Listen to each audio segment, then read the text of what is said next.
man is a political animal. 2, bannabyabufuzi bagenze ne bayiwa politics all over the place. Nti ekintu kiri kimu ekikola ki ekyogerwako politics has taken center stage. Nti kabe kasinge kati omuntu n'okufulumya oluyimba olupya alufulumya yeeraliikiriza nti saawa yonna wagenda kubaawo political scandal egenda okuntwalako limelight. Otegera oba kyegamba? Now kati n'abaana abato they are kind of politically mature because it has been thrown around. Kino sikyogera mu bubi. Omwana omuto bw'abeera awantu ng'abantu bawemula, mwana muto myaka 3-4 ogenda omuwulira ng'ayogera ebigambo ebiwemula because waali abantu bawemula.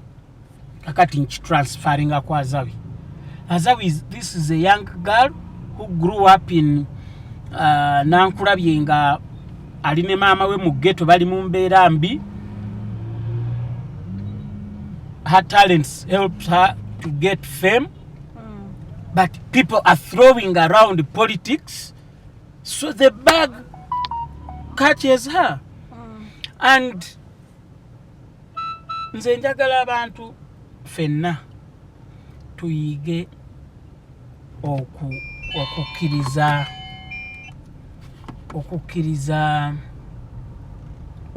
opinion z'abalala. If Azawi writes, that's her opinion. Whether she believes in it or not, I don't care personally. Kuba nange nina byenjogera, okay? And I don't know if Azawi believes in what I say. You get it? Nze simulinaako obuzibu era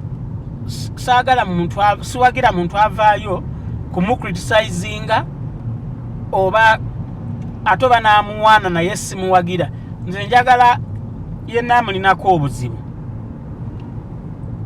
give a counter statement to what she said. Kosubira kino tekyaffecting muko career ye nga y'omuntu. In our Banana Republic of Uganda, siraba which affecting her career. As long as she puts out more good music, another masavu. Okay. Omuziki wetu jja gunyumirwa, ndi sure n'abantu abalala bajja gunyumirwa.